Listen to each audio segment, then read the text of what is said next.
اتمنى من قلبي، اتمنى من قلبي، اتمنى من قلبي يا رب يا رب لو مت او حصل لي حاجة، وصيتي ليكوا والاهلي عشان يوم ما اموت انا عايزة متابعيني كلهم يقولوا لاهلي الكلام ده. هبة قالت وصية عندها في فيديو في القناة، بالله عليكم بالله عليكم لو مت ادفنوني في اسكندرية، محدش يوديني اي حتة، لا عايزه اروح الصعيد ولا عايزه اروح اي مكان، انا عايزه افضل في اسكندريه.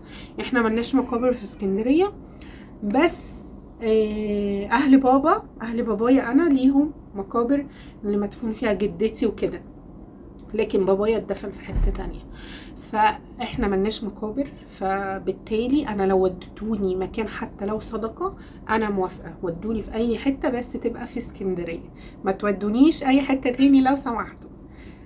ان شاء الله لو هتطلعوا فيديو تقولوا للمتابعين لو حد من الاسكندريه عنده مقابر تاخدوا هبه عندكم اعملوا كده، لكن محدش يوديني في حته تاني، دي امانه بامنها لكم. بس عشان ما اقعدش اعيط بقى. السلام عليكم، ازيكم يا جماعه؟ عاملين ايه؟ يا رب تكونوا بالف خير. اللهم صل وسلم وبارك على سيدنا محمد وعلى اله وصحبه وسلم. فيديو النهارده هيكون فيديو رد على الاسئله والتعليقات اللي انتوا كتبتوها لي. كنت منزله بوست كده على المنتدى وقلت لكم اللي عنده سؤال يسالني وانا هجاوبكم. فالفيديو هيبقى طويل قوي، فهرغي كتير وهتكلم كتير في حاجات مهمه، فاعملي حاجه اشربيها او شغلي الفيديو جنبك كده وانتي بتنضفي المطبخ بتعملي حاجه واسمعيني. يعني مش شرط تشوفي الفيديو تتفرجي عليا، لا بس ايه اسمعيني. تمام. مبدئيا بعتذر ان انا بصور لكم من المكان ده عشان ابقى قدام التكييف لان الجو حر قوي النهارده، فحابه ان انا مادام لابسه وكده يبقى اقعد لا قدام التكييف عشان الجو صعب قوي. دي حاجه. تاني حاجه من اهم الحاجات اللي انا حابه اكلمكم فيها يا جماعه، لو سمحتوا الرقم اللي انا بسيبه دايما واتساب اللي هو 015 0382546، الرقم ده لا عاملاه للتعارف ولا عاملاه عشان ادخل في حياتي صداقات جديده، ولا عامله الرقم ده وسايباه في القناه عشان بلم تبرعات، او عامله الرقم دوت عشان بوزع فلوس او بوزع تبرعات، ولا عامله الرقم دوت علشان اجيب زي شغل السمسار كده، اجيب شقق واجيب فيلل واجيب مصايف واجيب حاجات للناس. انا واحده بقعد في بيتي احيانا بالشهر ما بطلعش، فانا هجيب لك منين شقه بتتباع بالمبلغ الفلاني او شوفي لي مصيف في الحته الفلانيه؟ انا مالي بده كله، فدي مش شغلتي. انا مش حاطه الرقم عشان كده، ولا حاطه للتعارف ولا للصداقات، لاني بصراحه انا قافله باب التعارف وقافله باب الصداقه ده، مش حابه ان انا ادخل حد حياتي من كتر اللي انا شفته. وده برضو هرجع ارد عليكم فيه لان انتوا سالتوني في الموضوع ده كتير قوي. فلو سمحتوا لو سمحتوا انا موجوده على المنصه دي سواء يوتيوب، فيسبوك، تيك توك، انستجرام، موجوده على الاربع منصات دول عشان طالعه اشتغل، طالعه ربنا يكرمني، يكون ليا لقمه عيش، يكون ليا باب رزق، مش عشان اتعرف ولا عشان اشتغل شغلة سمسارة مثلا ادور على شقق وفي عمارة الفلانية والشارع الفلاني والمنطقة دي. مش شغلتي. اللي عايز شقة يشوف سمسار في المنطقة اللي هو عايزها، لكن انا مالي بالموضوع ده. فلو سمحتوا انا حاطه رقمي ده عشان ربنا يكرمني من خلاله.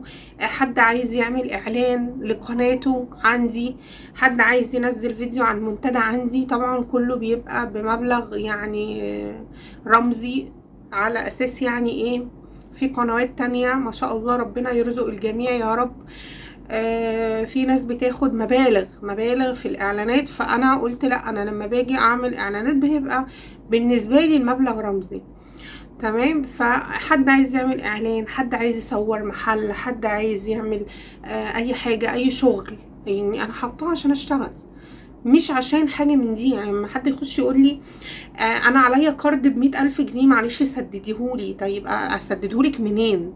ما انا يا حبيبتي لو معايا فلوس وقاعده على فلوس او قاعده على البنك الاهلي المركزي، ايه اللي هيطلعني اشتغل؟ ايه اللي هيطلعني اشتغل واصور فيديوهات واصور حياتي واصور فلوجات ايه اللي هيطلعني اشتغل لما انا معايا فلوس اوزعها؟ يعني ربنا يرزق الجميع. انا عارفين والله لما ناس بتقعد تكلمني كده بقعد اقول ايه، والله العظيم انا لو ربنا كرمني وفعلا معايا ال100,000 جنيه وقادره ان انا اساعد فلانه هساعدها، مش هتأخر. ربنا بيرزق برضو الأشخاص، بيبقى عارف إن الشخص ده فيه خير ممكن يساعد غيره، فاهمين؟ فأنا مش هتأخر لو أنا معايا فلوس فعلا. بس انتوا واخدين عني فكرة غلط خالص خالص حرفيا. أنا في تعليقات غريبة غريبة غريبة بتتكتب لي، يعني مثلا اللي تخش تقولي ما تطلعي مبلغ شهري وتصرفي على اخوكي مثلا كل شهر اديله مبلغ هو ومراته. حبايبي انا الفرق بيني وبين اخويا 3 سنين، يعني ما شاء الله راجل، فاهمين؟ يقدر يعيش ويشيل بيته ويشيل حياته زي ما انا بشتغل. المفروض هو كمان بيشتغل وبيشيل بيته وبيشيل حياته. هل هو ده من الصح ان انا اصرف على بيت اخويا؟ او هو ده من الصح؟ واحنا ممكن نساعد، احنا بنساعد الحمد لله، ممكن نساعد، لكن هل من الصح ان انا اشيل مصروف البيت كامل؟ طيب ولادي فين؟ مسؤوليتهم فين؟ حياتي فين؟ طب انا بشتغل ليه؟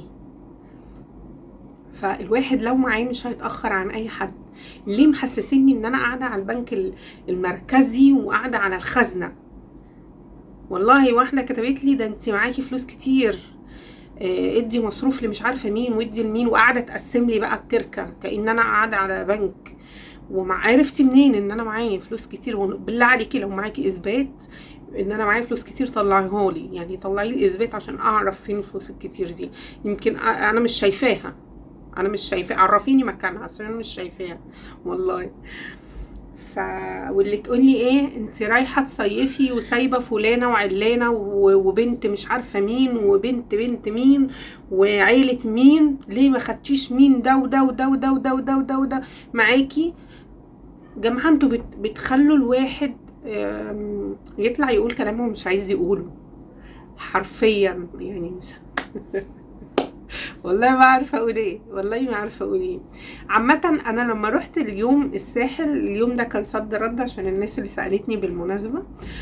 لما رحت الساحل ده جنبي، يعني ساعه كده بالعربيه تكوني في الساحل، جنب بيتي يعني قريب. انا ساكنه على طريق الساحل، خلاص جنبي. فاللي عايز يروح مكان اكيد هيروح، مش هيستنى هبه تعزمه، يعني فاهمين؟ اللي عايز يروح هيروح، مش هيستنى هبه تاخد فلانه ولا تاخد علانه ولا تاخد مش عارفه ايه ولا تاخد ايه ولا تاخد ايه ولا تاخد ايه. بس وزي ما قلت لكم انا مش قاعده على تل فلوس والله وقاعده بوزع منه والله.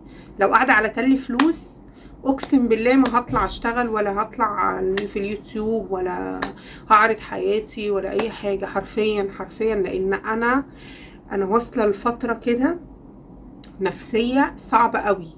مش انا بس، انا وماما وخالتي عندنا حاجه نفسيه كده من الشغل واقفه.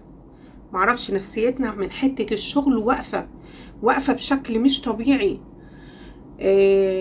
من ضمن الاسئله برضو اللي سالتوها كتير، هبه انت كنت في الصعيد نشيطه ومش عارفه ايه، ولما جيتي هنا دلوقتي ما بقاش نفس النشاط ونفس الشغف، ما بقيتيش زي الاول. هل عشان اليوتيوب ما بقاش مربح زي الاول ولا ايه السبب؟ معلش وضحي لنا.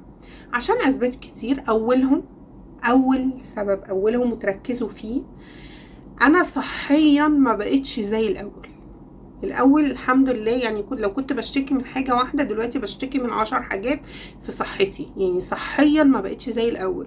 وشغل القناه عايز حد عنده صحه، يقوم يصور روتينات ويشيل ويحط ويهد الدنيا.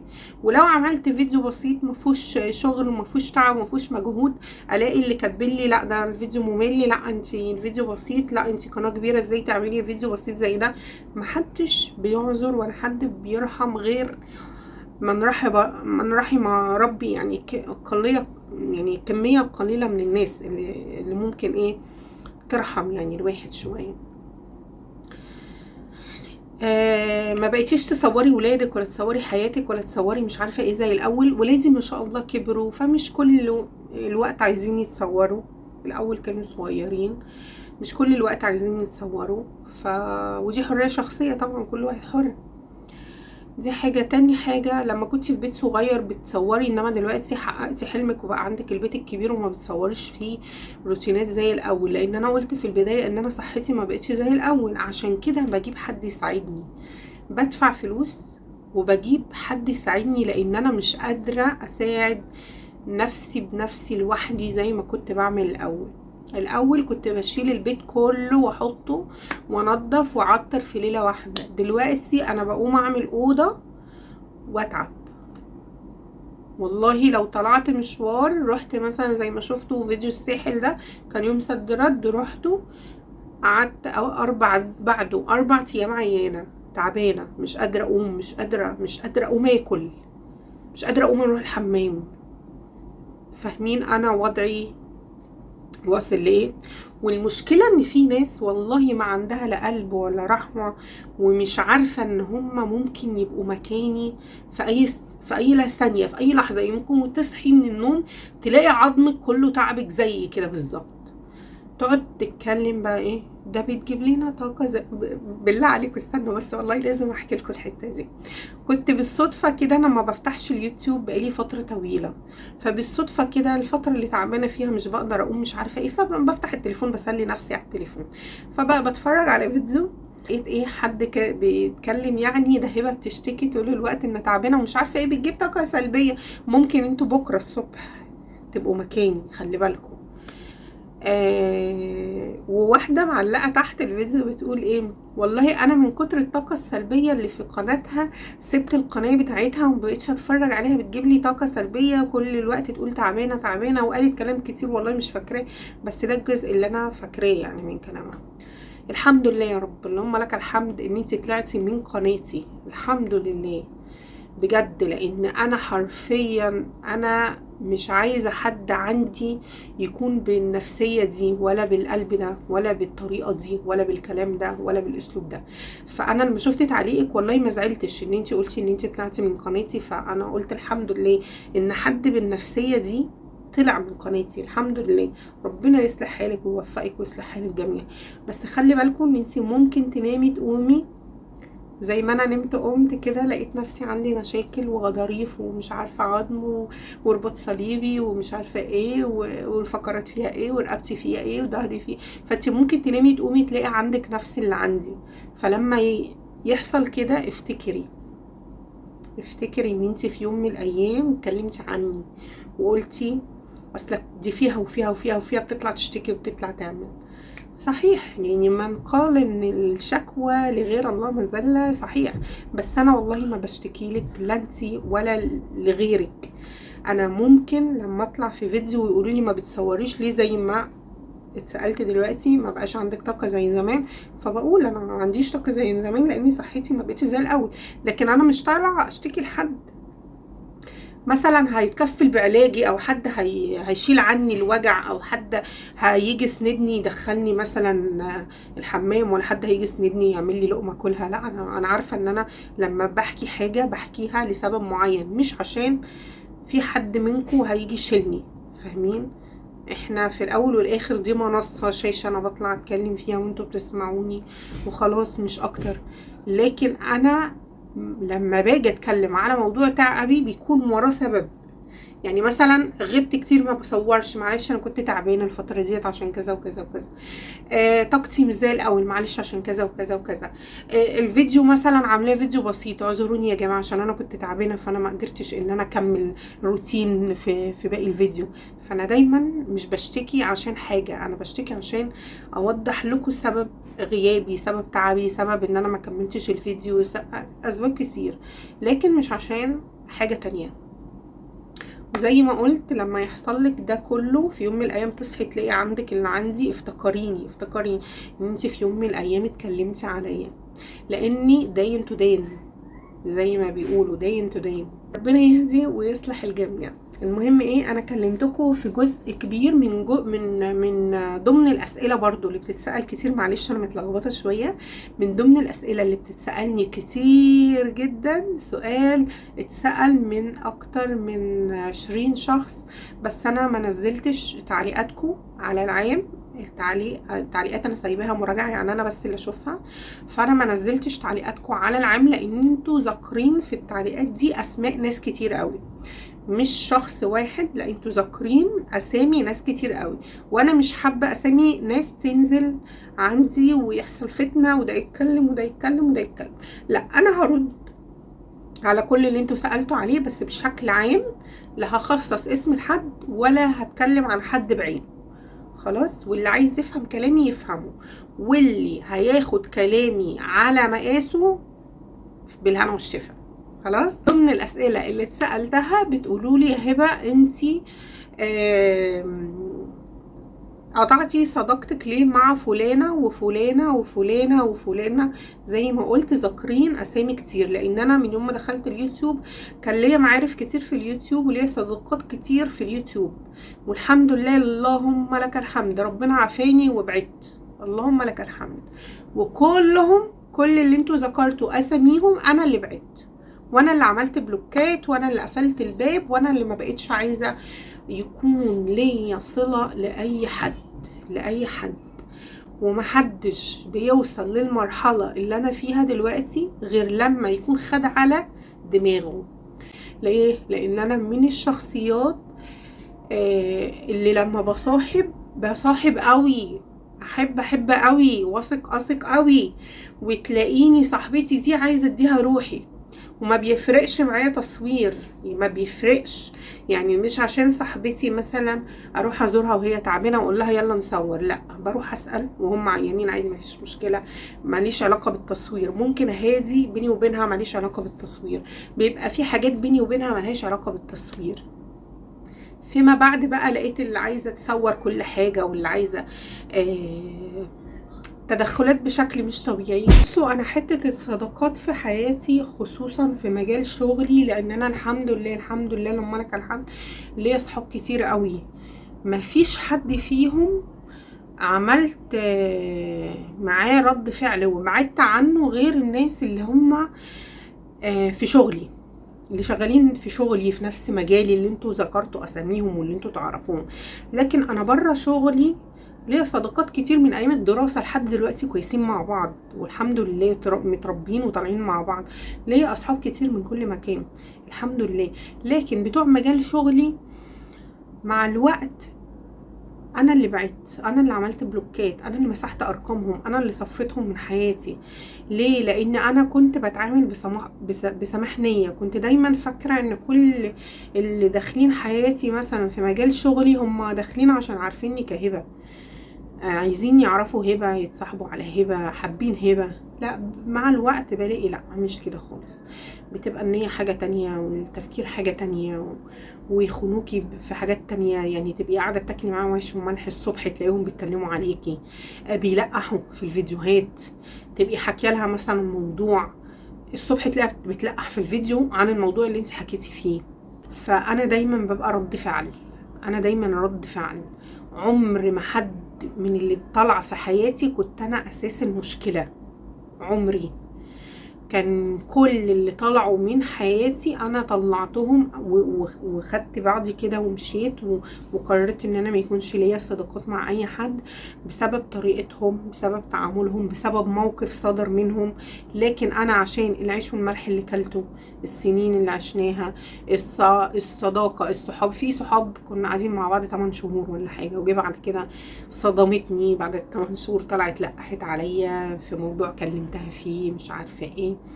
فكل دي مواقف بتخليني اخد بعضي وامشي، اخد ظهري وامشي. انا مش فارق معايا ان انا يكون ليا صداقات، مش فارق خالص خالص خالص.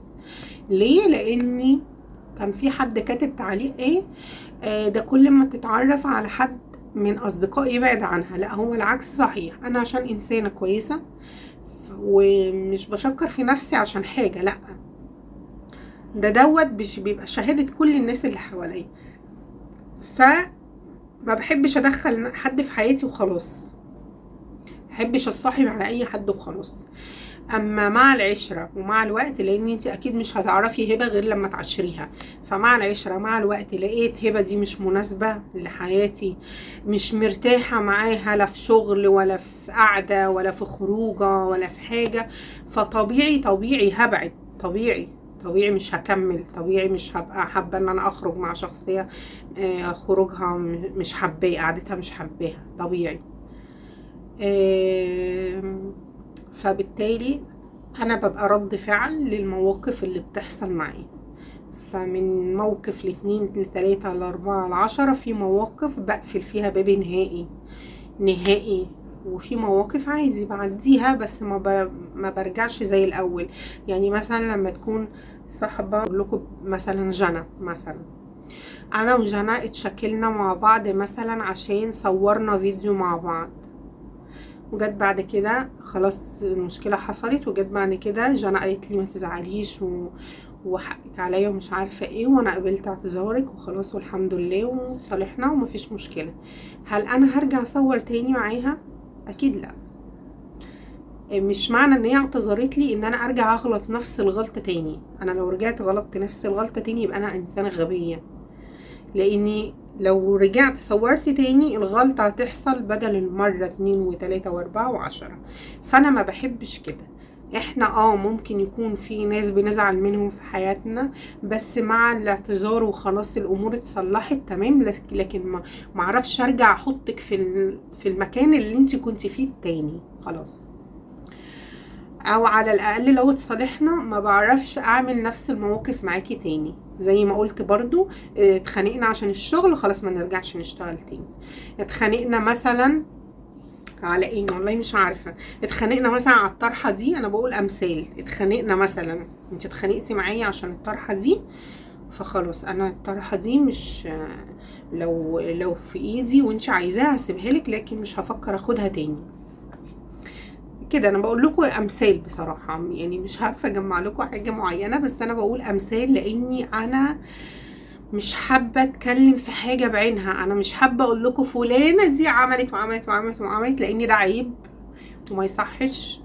كان عيش وملح وخلاص، امور اتقفلت وكل واحد راح لحاله، وانا ما عملت بلوكات، ما بقتش اشوف حد ولا حد عايزه حد يشوفني ولا اي حاجه، كل واحد راح لحاله خلاص، خلصنا على كده. انا مش عارفه اتعامل مع الشخصيات اللي انتوا ذكرتوا اساميها، او هم مش عارفين يتعاملوا معايا، خلاص.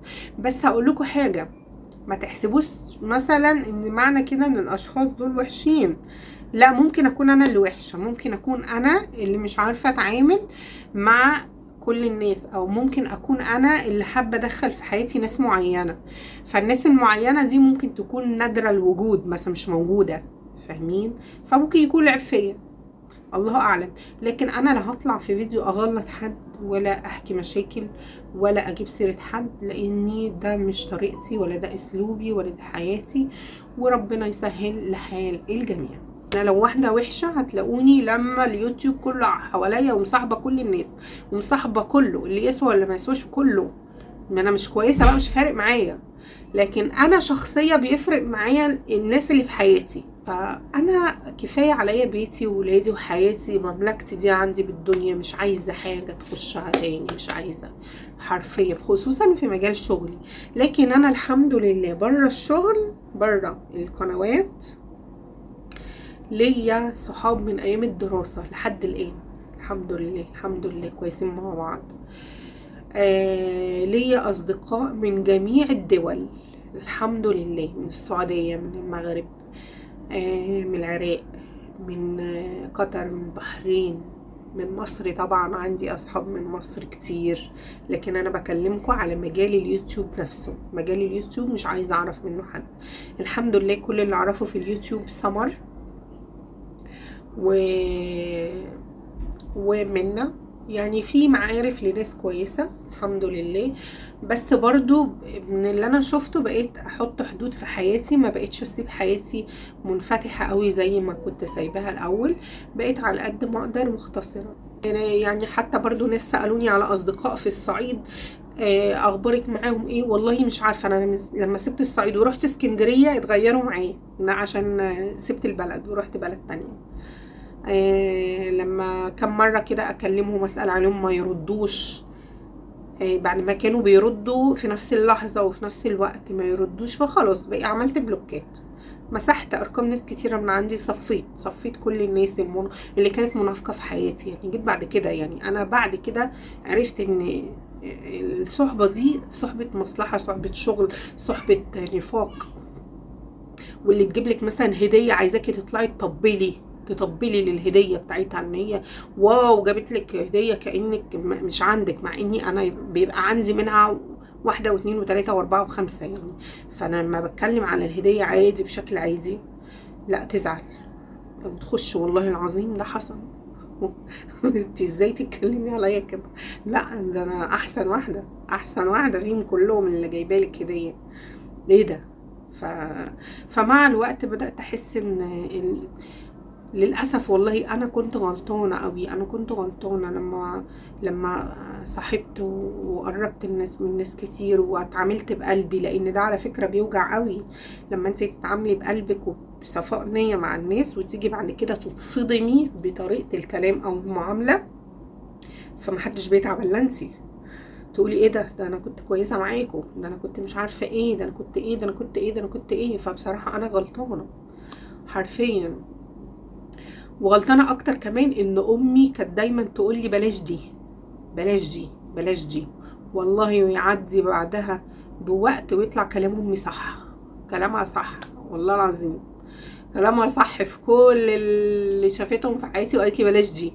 وانا قلت ده كويسه يا ماما، ده جدع، ده شبهنا وبنت ناس ومش عارفه ايه وايه وايه وايه. اكتر واحده بتديني كده هي اللي امي قالت لي عليها بلاش دي، والله العظيم. ده يعلمكم ان انتوا تسمعوا كلام اهاليكم. والله حتى لو انتوا كبار وفي سني كده 37 سنه اسمعوا كلام اهاليكم، لو انتوا ايه، لو عواجيز اسمعي كلام امك والله. ربنا يخلي لي ماما ويديها الصحه والعافيه يا رب. معظم الناس بتقول لي ايه سبب خلافك مع فلانه؟ زي ما شرحت دلوقتي انا مش هحكي لا خلافات ولا اسباب ولا اي حاجه، لان ده عيب. خلاص كل واحد راح لحاله، فده عيب، كلنا عيش وملح. ما ينفعش ان احنا نطلع نتكلم حتى لو فعلا الحاجات دي حصلت، وفعلا الحاجات دي ضايقتني، وفعلا الحاجات دي وجعتني، والحاجات دي صدمتني، لكن احتفظ بيها لنفسي. مفيش داعي ان احنا نشهر بالبني ادمين ونقعد نقول ده عمل وعمل وعمل وعمل وخلاص. كل واحد راح لحاله، فمفيش داعي ان احنا نتكلم في حاجه. وكذا حد سألني حودة عمل ايه. حودة جاب في الفيزياء للأسف، فهو هيعيد السنة عشان مادة الفيزياء. ربنا يصلح حاله السنة الجاية ويكبر خاطره فيها ان شاء الله ويجيب مجموع كويس. هي جانا بتشتغل ايه؟ جانا كانت شغالة في منطقة العالمين، واشتغلت بس في الفترة بتاعة الأجازة بس، لكن هي فترة صغيرة، لكن غير كده لا، هتكمل دراستها وخلاص، ده الدروس هتبتدي. ربنا معاها يا رب هي واللي زيها. انتي كنتي معترضة تجيبي تليفون لجانا علشان غالي، غيرتي رأيك ليه؟ علشان بنتي، علشان بنتي نفسها في حاجة.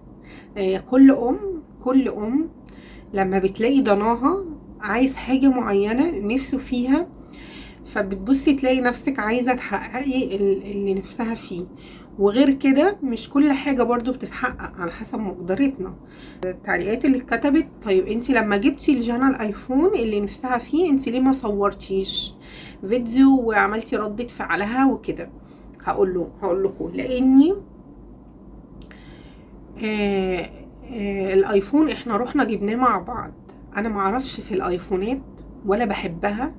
يعني ما كنت امسك ايفون كده اشوفه يعني من حد من صحابي او حد من قرايبي، كنتش بفهم فيه اي حاجه فبكرهه، فما عنديش فضول ان انا اشوف الايفون ده ميزته ايه وده بتاع ايه وده بيعمل ايه، ما عنديش فضول.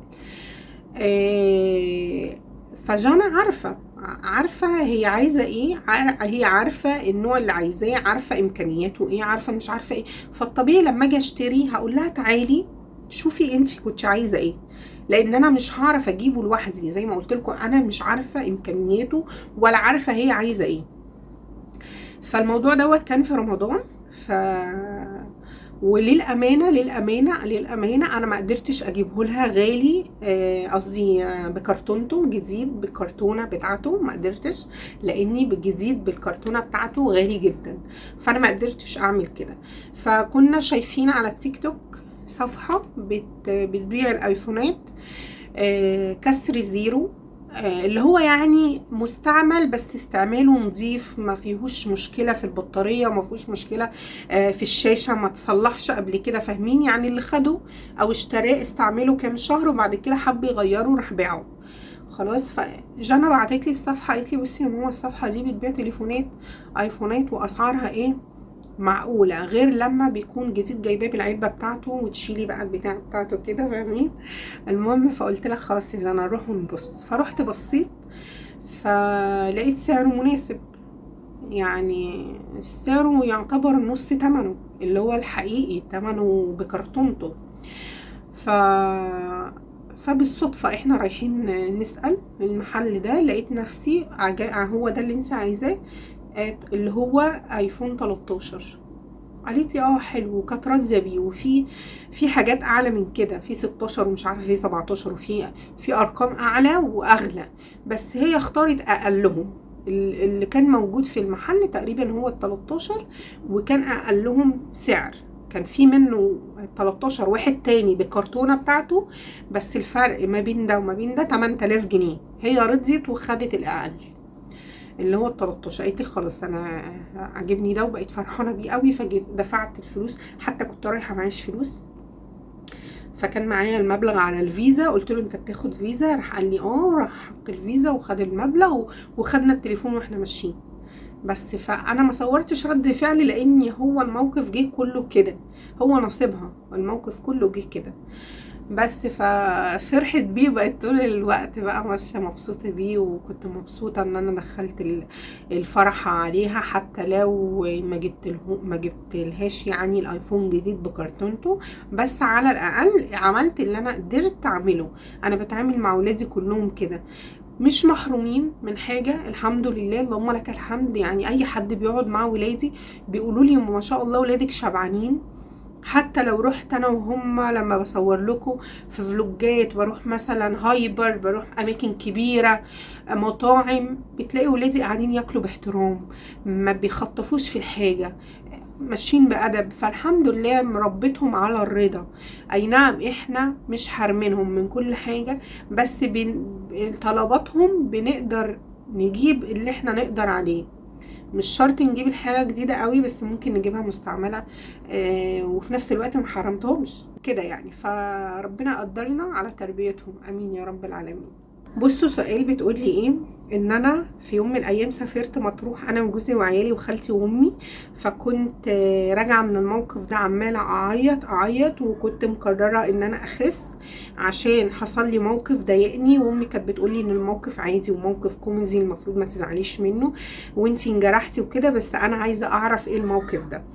بصي هو موقف كان تنمر بمعنى اصح، يعني كنا راكبين العربيه وكان في ناس جايه تركب معانا، فهنا كانت بيبي صغيره وكنت شايلاها كده، فجت واحده تركب، ففي كراسي ورا اطلعي اركبي مش عارفه ايه، فراحت اتنمرت وقالت لا انا مش هركب. بصي مش فاكره الموقف، بس هو فيما معناه يعني ان انا تخينه، فهو كان موقف تنمر. فانا اتضايقت من طريقه البنت، لا انا لا اعرفها ولا تعرفني. هي جت وقفت قدام العربيه، فراحت قالت لصاحبتها لا مش هنقعد مش هنركب، بصي المنظر او حاجه زي كده، والله ما فاكره، انا اصلا نسيت الموقف ازاي فاكراه، بس فهو كان موقف كده. من ضمن الاسئله برضو ناس بتسالني انتي عامله ايه مع الدكتوره بتاعه الدايت اللي خدتي معاها الحقن بتاعه الميوزوثيرابي، هل جابت نتيجه ولا لا، وهل كملتي معاها ولا ايه؟ اولا انا خدت الحقن الميوزوثيرابي بصراحه، للامانه هي جابت نتيجه بس بنسب بسيطه. يعني مثلا قولوا بتخسي بيها بالسنتي، يعني الحقن اللي انتي بتاخديها دي بتخسي من المنطقه بالسنتي، يعني لو خدتيها في بطنك بتخسي مثلا سنتي كل 15 يوم، بتخسي 2 سنتي بالكتير قوي، مش اكتر من كده، لاني بيعتمدوا على المقاس مش على الميزان. فانا خدت الحقن في دراعي. لو فاكرين انا كان عندي هنا يمكن باينه بسيط، كان عندي هنا قبه كده، يعني كان عندي الحته دي كده جايه بقبه كده. هي خفت دلوقتي عن الاول، يعني انا كان عندي الدراع من هنا عالي كده، الحته العاليه دي راحت مع الحقن. بس بصراحه للامانه انا ما قدرتش ان انا اكمل للاخر. هي المفروض الحقن دي بتتاخد لحد ما انتي توصلي للشكل المرضي اللي انتي عايزاه، لكن انا ما اتحملتش ان انا اخد كل شويه، كل 15 يوم اخدها، لاني مؤلمه جدا وتألمني جدا لدرجه ان انا ببقى مش عارفه انام على الجنب ده ولا على الجنب ده، بفضل طول الوقت اليوم اللي انا خدت فيه الحقن ده نايمه على ظهري. فهي مؤلمه جدا وبتعمل علامات كمان مكانها، بتعمل بقع كده زرقاء شويه بس بتروح مع الوقت. بس حتى بعد ما بتروح بحس ان في ألم مكان الحقن خلاص. فهي مؤلمه لكن جابت نتيجه، هي جابت نتيجه الحمد لله معايا، بس مش نتيجه اللي هي واو اللي انا اخد الحقنه دلوقتي الصبح تلاقوا دراعي بقى كده، لا. يعني انا خسيت حوالي 5 سنتي من هنا و5 سنتي من هنا، وال5 سنتي نزلوا في القبه العاليه اللي كانت موجوده في المنطقه دي، والحمد لله الحمد لله. هل انت كده راضيه عن بص اهو الدراع، هل انت كده راضيه عن الدراع؟ لا طبعا انا عايزاه يخس اكتر من كده، بس انا ما قدرتش ان انا اكمل في الحقن بتاعه الميوزوثيرابي. تاني حاجه مش هكمل معاها دايت، هي الدكتوره مشوارها بعيد. المشكله برضو التانية ان مشوارها بعيد قوي، يعتبر سفر. انا قلت لكم انا ساكنه على يعني قريبه من طريق الساحل، الدكتوره بقى في اسكندريه جوه، يعني انا بعيد عن البلد. فالدكتوره في اسكندريه جوه، انا عشان اروح لها اليوم كله بيروح كله، يعني ببقى صاحيه، اصحى انزل اركب اقعد ساعتين في الطريق قبل ما اروح للدكتوره، ساعتين وانا جايه بوصل هنا بالليل، فاليوم كله بيروح مني. فالمشوار تقيل قوي عليا، تقيل بصراحه. فعشان كده انا وقفت، مش قادره اروح المشوار دوت مرتين في الشهر. انا اصلا في العياده لو فاكرين انا بقول لكم انا ما بنزلش البلد كتير قوي بسبب مشوار البلد، بيبقى بالنسبه لي تقيل على قلبي. اي حاجه ببقى عايزاها بحاول اجيبها من المنطقه اللي انا فيها، من العجمي، وما شاء الله فيها محلات كتير جدا. يعني ما بحاولش ان انا انزل البلد كتير قوي غير لما اكون مثلا رايحه بيت بابا، رايحه عند اختي، رايحه لحاجه ضروريه، رايحه لمستشفى معينه في البلد كده، لكن مش رايحه مخصوص على طول. على طول لقيت ان المشوار تقيل عليا بصراحه. لكن الحقن كويسه، الدكتوره كويسه جدا، بس انا ما قدرتش اكمل للاسف. بالنسبه للدايت بيقولوا لي من ضمن التعليقات انت كتير بتعملي دايت وبتسيبيه ما فيش حد بيعمل دايت يستمر عليه طول حياته، ما شفتش حد بيعمل كده. حتى لو حد عمل دايت بيرجع بعد كده يعك، يرجع بعد كده يعمل دايت تاني. انا للاسف مشكلتي مش الاكل خالص خالص خالص، مشكلتي ادويه، وممكن تلاقوني اعك في الاكل شويه، لكن مش مشكلتي الرئيسيه في الاكل. مشكلتي الرئيسيه في حاجات تانية، عندي ربو فباخد ادويه للربو، دي حاجه. تاني حاجه ان انا حركتي مش كتيره، يا دوبك على قد بيتي وخلاص، ما بتحركش كتير، ما بنزلش كتير، فده برضو ليها عوامل. انا اكتر مشكله مع جوزي حرفيا لما بيجي من السفر ويقعد معانا شويه، اكتر مشكلتنا، حتى لسه كان بيشتكي لماما مني من الموضوع ده، يقول لهم هبه بتعمل وجبه واحده بس في اليوم. وده حقيقي، انا بعمل لهم الغدا بس، لان انا شخصيه لو فطرت ما بتغداش ولا بتعشى، لو ما فطرتش اتغدى وما اتعشاش. يعني انا بالنسبه لي هي وجبه الغدا وخلاص، يعني فطار غدا عشاء ده بالنسبه لي كبير، يعني حاجه صعبه، ما اقدرش اكل ده كله، ما اقدرش. انا من الناس ما باكلش كتير، لكن عندي وجبه هي بتبقى اساسيه، هي وجبه واحده. تمام. بحب بقى السناكس دي، بقى الحاجات اللي مبوظاني شويه. باكل لب كتير قوي، احب المكسرات واللب والسوداني والشيبسي والكاراتيه والحاجات اللي هي عارفين سعرات حراريه بس تافهه، هي دي. مياه غازيه ممكن احب اشرب اللي هي الليمون دي. بس يعني عايزه اقول لكم أنا عشان محمد موجود الفتره دي، محمد اساسي عنده فطار فول وفلافل. الراجل الصعيدي بقى يحب الفول والفلافل والمسقعه والحاجات دي، وانا بحب الاكل ده، مش هنكر، بس باكله بتعب. انا كنت امبارح بموت والله العظيم عشان استنوا الحاجه جنبي عشان انا اصور لكم في الاوضه اهو. امبارح عشان كلت فول، لا كلت فلافل وكلت مسقعه في الفطار، طول اليوم بعاني، طول اليوم تعبانه تعبانه والم مش طبيعي، ما اتغديتش ولا اتعشيت. جبت الاتنين الرايب دول اشربهم عشان حاسه في نار هنا هموت هموت. فانا بالنسبه لي الفطار كوبايه شاي بلبن او لبن ساده، الفطار اللي هو النايتي ده زي ما بيقولوا، سندوتش جبنه، بيضه مسلوقه، خيارتين مش عارفه جنب حته جبنه، ده فطار حلو خفيف. لا انا محمد بيبقى عايز الفطار فطار قوي جامد كده متين، الغدا نفس الحكايه، العشاء نفس الحكايه، فما بقدرش اعمل التلاته، ما بقدرش. وانا من الناس اللي لما اكون تعبانه من الاكل ما اقفش اطبخ. بمعنى يعني انا فطرت اهو دلوقتي، الاكل كاتم على نفسي وتعبانه، ما عنديش نفس ولا قابليه ان انا اقوم اعمل اكل غدا تاني، فاهمين؟ فبقعد اقول لهم انتوا مع نفسكم عايزين تتغدوا قوموا اعملوا اي حاجه كله. انا ما شاء الله ولادي كبار فبيقفوا في المطبخ وبيعملوا اكل، سواء جانا او يوسف كده مع نفسه. فده خلافنا طول الوقت ان انا بعمل وجبه واحده بس، وهم مش معترفين بكده. واللي غايظني اللي غايظني في الموضوع ما شاء الله الله اكبر في عينيا ان انا باكل وجبه واحده وبتخن، وما شاء الله هم بياكلوا التلات وجبات وما بيتخانوش. فمش فاهمة هو الغلط فيا أنا، مش في الأكل ولا في حاجة ولا في أي دكتور ولا في أي أدوية، ولا هو الغلط والله عندي أنا بس. ف اللي بيقول لي خدي منجارو وخدي مش عارفه حقن ايه وحقن ايه وحقن ايه، انا اللي خلاني خدت حقن الميوزيثيرابي ان انا لما بحثت عنها ما لقيتش ليها اعراض جانبيه ومش مضره في اي حاجه، فعشان كده خدتها.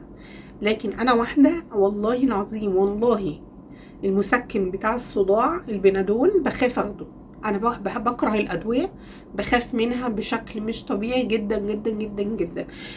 لان انا الادويه بتاثر عليا، يعني زي ما قلت لكم الادويه بتاعت الربو بتنفخني وبتعمل ميه وبتعمل التهابات في الجسم وبتعمل كل حاجه. ففكره ان انا اخد ادويه ببقى خايفه من الاعراض الجانبيه اللي بعد كده.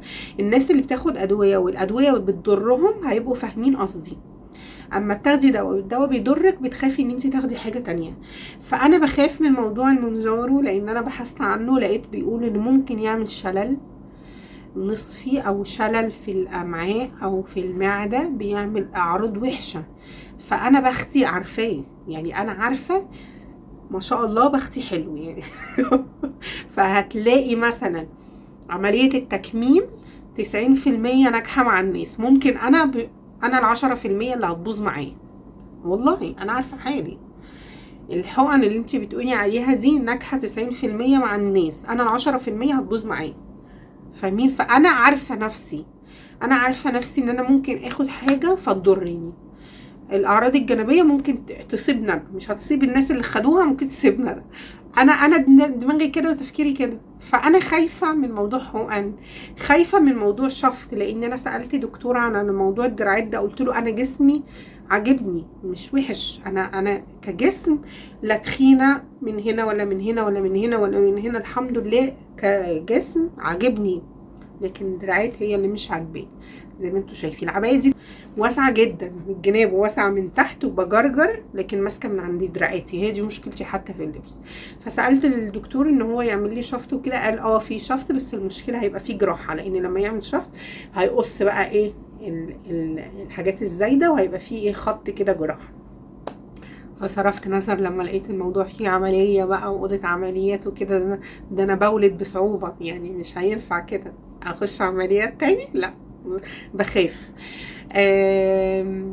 بقيت ادور على دكتور يعمل الموضوع ده من غير عمليه، يعني شفط ويسيبني شفط كده، مش عايزه عمليات ولا خياطه ومش عايزه. ما لقيتش في دكتور اللي عمل عمليه لخالتي الفتره الاخيره، انا كنت معاه في المستشفى وكده وسالته، لان هو الدكتور جراحه وتجميل. فسالته دكتور منطقه الدراعات دي والله مضايقاني وعايزه، قلت ايه لو الدكتور بيعمل شفط مثلا بيعالج المنطقه ديت من غير عمليات ومن غير حاجه امشي معاه. لقيته بيقول لي ايه، قال لي المنطقه دي لو مهما عملتي فيها مش هتنزل، لان دي عضله. قال لي المنطقه دي عضل، قال لي ده عضل، قال لي مهما عملتي مش هينزل الموضوع، وراثة ممكن. قلت له ايوه جدتي كانت كده الله يرحمها، وماما على فكرة كده، بس ماما مش بيبان غير لما وزنها يزيد، المنطقة دي هي اكتر منطقة تتضخم عندها زيي. فحتى احنا لما بنيجي بنمشي بكتافنا كده، هتلاحظوا في فيديوهات الروتين مشيتنا زي بعض. فهو الموضوع وراثة، شيب الجسم ده عندنا وراثة. عمتي كده برضو. شفتوا ورثوني حاجة أنا مش عايزاها، أنا مش راضية بيها، ورثوني حاجة كويسة، ورثوني فلوس طيب أي حاجة لكن دهون وعضلات لا مش عايزة. يلا الحمد لله. تعالوا نشوفوا الأسئلة اللي بعد كده. أنا رغيت كتير أنا عارفة، سامحوني، بس أنا زي ما تقولوا إيه، ما صدقت إن أنا أتكلم معاكم والله. ما عنديش سؤال، بس أبغاكوا تدعوا لزوجي، ضربني وطلقني وأنا في الغربة، دعواتكم لي. حبيبتي ندعي لي لك انتي، مش ندعي لجوزك. ربنا يقويكي ويصبرك ويعطيك اللي بتتمنيه ويهديه ويصلح حاله. يعني مش عارفة أقولك إيه، أنا ندعي له إزاي؟ ربنا يصلح الحال، ربنا يصلح حاله. ازاي تلقيتي خبر موت مروة؟ انا مصدومة من يومها، ربنا يرحمها. انا عايزة اتكلم على موضوع مروة برضو. مروة يا جماعة ربنا يرحمها يا رب، ويجعلها في مكان احسن من المكان اللي هي كانت فيه. واكيد انا واثقة ان هي في حضن مامتها دلوقتي، لان متعلقة بمامتها وبتحب مامتها قوي. بصوا مروة احنا ما كناش صحاب الصداقة اللي هي قريبة قوي، انا كنت اعرفها على اليوتيوب وبتابعها، لكن احنا ما كناش صحاب صداقة في بينا عيش وملح، في بينا كلام، حتى في بين او اعرف عنها معلومات او تعرف عني حاجة. لا، انا مرة واحدة اللي كلمتني فيها مروة، او مرتين بالكتير. انا فاكرة مرة كلمتها زمان قوي، كانت لسه بداية الجواز بتاعها، وكان لسه اول حمل ليها، وجت سقطت بعد كده. فبعدها ايه كانت بتكلمني بقى، مش عارفة كنا بنتكلم على ايه في القناة. فهي كانت الفترة دي اللي اتكلمنا فيها، ده من زمان قوي، من سنين طويلة، تقريبا من 7 سنين ولا حاجة. المرة التانية اللي كلمتني فيها كان جوزها لسه عامل قناة جديدة، فقالت لي ان انا ادعم القناة بتاعته بس. فهم دول المرتين اللي انا اتكلمت فيهم مع مروة. المرة التالتة والدليل ان انا ما كنتش في صداقة بيني وبينها، المرة التالتة انا رحت سافرت السعودية اعمل عمرة، وافتكرتها هناك سبحان الله، افتكرتها هناك وبالدعاء، ودعيت لها قدام الكعبة، وساعتها صورت فيديو. وبعد ما صورته انا ما كنتش عارفة ابعت الفيديو لمين، لان رقمها مش معايا. انا طبعا خلال السنين دي كلها زي ما بقول لكم، انا كلمتها من زمان، من في بدايه جوازها، فخلال السنين دي كلها انا غيرت تليفوني كذا مره، فالارقام طاهت مني، ومش فاكره حتى لو الرقم معايا انا كنت مسجلاه ايه، مش فاكره. فلما صورت الفيديو ما كنتش عارفه ابعته لها، لاني ما لقيتش رقمها عندي. فرحت منزليه على اليوتيوب وقلت ايه، كتبت يا مروه، انا حبيت ادعي لك، وكنت عايزه ابعت لك الفيديو خاص، بس انا ما لقيتش رقمك. لقيتها حبيبتي ردت عليا وكلمتني هي على التيك توك، قالت لي هبه شكرا دعيتي لي وربنا يكرمك ومش عارفه ايه، وشكرتني وكده. بس لكن صراحة انا بقالي فترة ما بتابعش يوتيوب خالص، عشان كذا حد من بعد ما نزلت ايه التعزية ليها، ده كذا حد دخل يقولي ده انتي بتعزي دلوقتي، ما شفتهاش لما كانت بتبيع مش عارفة ايه في العفش عندها في البيت، ما عرفتيش تدفعي لها فلوس العملية، ما عرفتيش مش عارفة ايه. انا لسه بقول لكم في بداية الفيديو، انا والله اتمنى ربنا يعطيني الخير كله، واساعد كل الناس اللي عايز مساعدة ساعده، ربنا يعطيني الخير كله واساعد الناس كلها. يعني الواحد لو معاه حاجة مش هيستخسر في حد، ده اولا. تاني حاجة انا ما كنتش بتابع مروة في الفترة اللي فاتت دي، انا ما كنتش بتابعها خالص، الا فين وفين، مثلا واقفة في المطبخ مشغلة فيديو لخالتي، الفيديو يخلص يروح قالب فيديو لاي حد تاني، ممكن يقلب فيديو لدودو، فيديو لصدفه، فيديو مش عارفه لوحده، ما بقاش انا قصدي ان انا اخش افتح الفيديو ده. فبسمع الفيديوهات لو جات لي صدفه، بس هي بقالها كانت فتره كتيره يعني ما بتشتغلش تقريبا على قناتها، او جوزها اللي شغال ما اعرفش، فانا بتلخبط بينها وبين جوزها، معرفش مين اللي شغال في اليوتيوب بصراحه، فما بتابعش، بقالي فتره ما بتابعش. فانا بقالي حوالي 5 ايام، الايام بقى اللي انا عرفتي فيها توفت ازاي، بقالي 5 ايام ما بخشش يوتيوب اصلا. والفتره دي كنت بجهز بقى للسفر عشان هروح الساحل، ورحنا الساحل وانبسطنا وصورنا ونزلت على التيك توك ومش عارفه ايه، وانبسطت خالص. وروحت بقى بعمل مونتاج لفيديو السفر وبحمله، بفتح اليوتيوب بحمل، انا محمل من اليوتيوب، فلقيت ناس منزله ميرو ماتت. ميرو مين؟ في ايه؟ وحزنانين، مش فاهمه في ايه، بقالي كتير انا مش متابعه حاجه. فقعدت ابحث، قناتها ما فيهاش حاجه، يا جماعه ميرو مين؟ وقعدت ابحث فين وفين، لما لقيت واحده كاتبه ان منزله عنده اختها صراحه للامانه انا ما اعرفهاش ولا اعرف حتى اسم قناتها ايه. فلقيت ناس كاتبين اسم قناه اختها كذا كذا، فدخلت شفت لقيت فعلا منزله. انا اتصدمت صدمه، اللي هو بقيت ماسكه التليفون كده، ايه ده بجد ده ولا إيه؟ لا اختها كانت كاتبه البقاء لله في اختي تقريبا، حاجه زي كده. فانا عماله اقول اختها مين؟ هي عندها اخوات تاني غير مروه؟ بصي انا عقلي برضو مش مستوعب مروه، انا مستوعب ان هي ليها اخوات تاني كبار مثلا او حاجه تانية. فين وفين بقى لما استوعبت ان هي مروه، والله بكيت عليها، زعلت من قلبي. كان نفسي ربنا يفرحها ويراضيها ويديها اللي هي بتحلم بيه، لان هي كانت نفسها قوي قوي قوي تخلف، وكانت بتسعى للموضوع ده قوي. وانا مش عارفه ليه، للامانه هي كانت، انا كنت متابعاها من ايام ما كانت بتجهز بقى وبتورينا انا جبت جهاز مش عارفه ايه، وبعد كده صورت بقى لما اتجوزت هي وجوزها، وصورت الفرح. انا في الفتره دي كنت بتابعها كويس، لان في الوقت ده احنا فتحنا قنوات تقريبا مع بعض. فكانت كويسه جدا، مش عارفه اتجوزت خلفت اول خلفه، من بعدها ميرو حياتها اتدهورت، من بعدها بقى مشاكل بقى طول الوقت فربنا يرحمها، واكيد هي في مكان احسن من هنا. مش عارفه اقول لكم ايه. في واحده برضو كتبت لي تعليق بتقول لي ايه، انتي بتنزلي فيديوهات فيها اغاني، ما تتعظي من مروه صاحبتك اتوفت، ممكن تتوفي وتروحي زيها. والله عايزه اقول لك حاجه، يا ريت، شوفي يا ريت اموت واروح زيها. هي رايحه في مكان حلو احسن من الدنيا اللي احنا فيها والضغوطات، وتبقي نايمه شايله هم ده وشايله هم ده وشايله هم ده وشايله. فهي في مكان يعني انا عن نفسي اتمناه، والله انا عن نفسي اتمناه، عشان الواحد تعبان في حياته.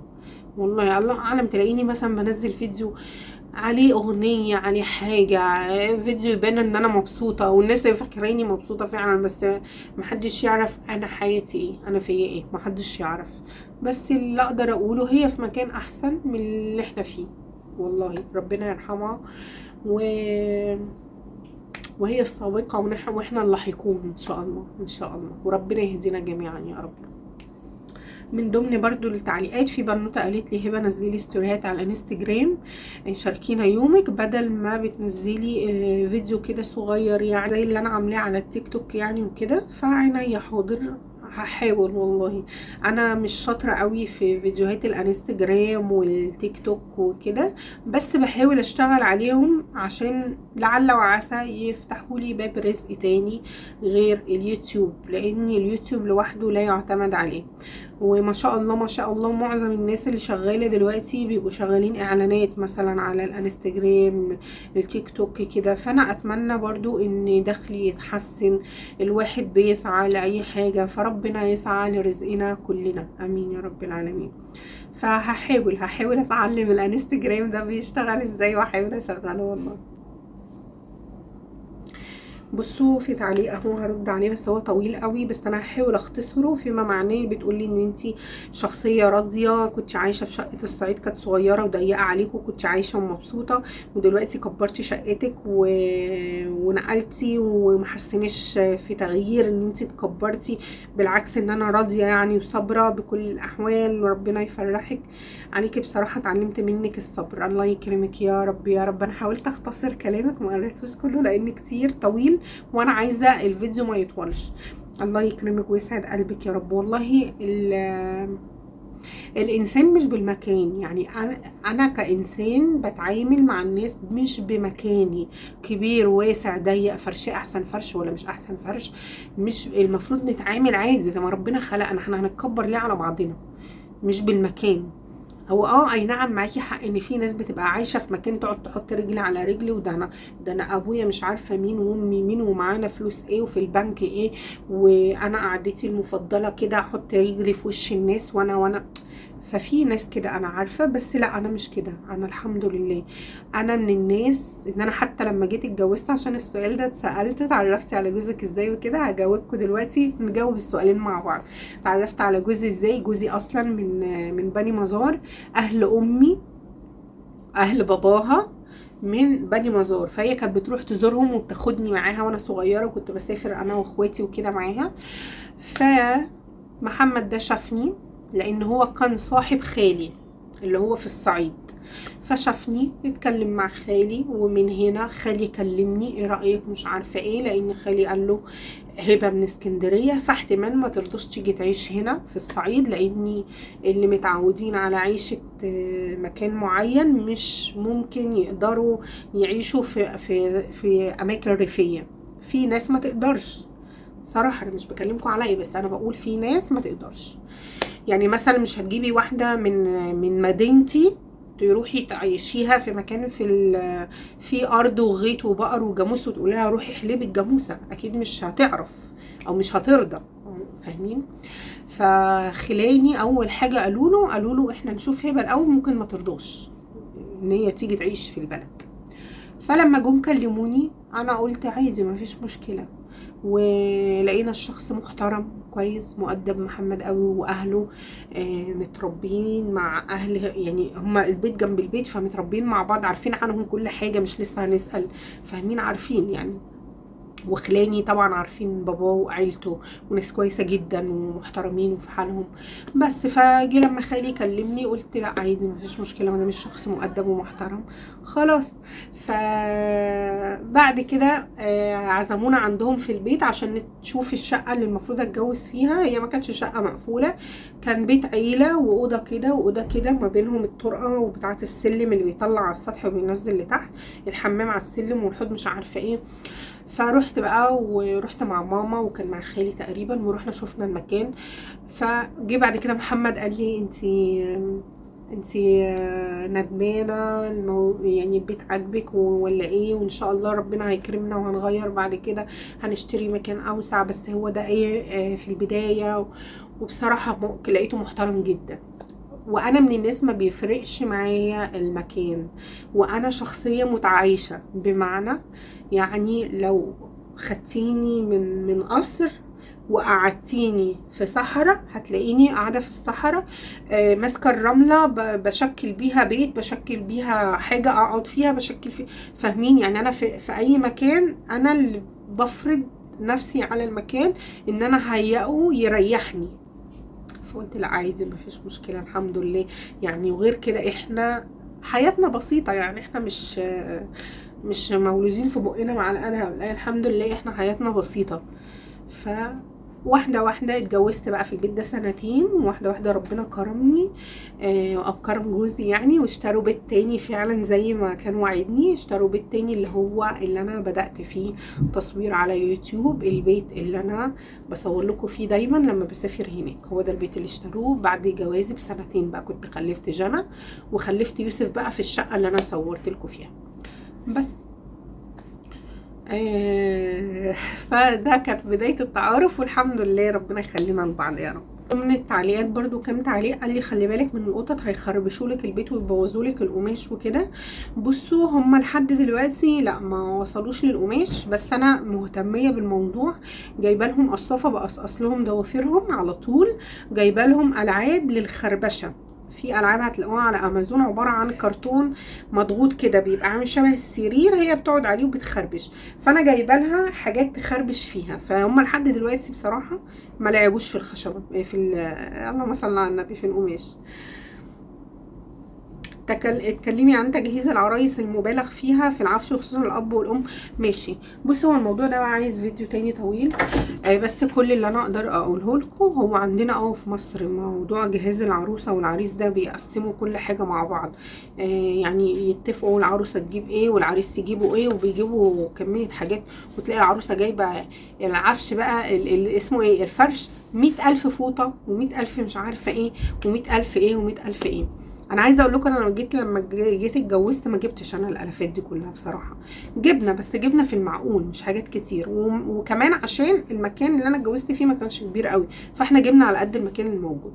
تمام. فهو بيبقى على حسب العيله نفسها، في ناس بتجيب على قدها وفي ناس بتجيب زياده عن اللزوم. نصيحتي بصراحه بلاش نعمل كده، يعني بلاش نجيب حاجات زياده عن اللزوم، خصوصا عشان انا عشت في الصعيد. فاللي بيحصل ايه في الصعيد، لما اتنين يتجوزوا بتلاقي العمام والخلان والجيران والصحاب والقرايب وكله عايز يخش يتفرج على الشقة، عايزين يخشوا يشوفوا دي جابت ايه ودي عملت ايه وهو جاب ايه والفرش عامل ايه والشقة عاملة ايه، مع ان دي حاجة خصوصية، يعني دي حاجة تخصهم، مفيش حاجة اسمها كده.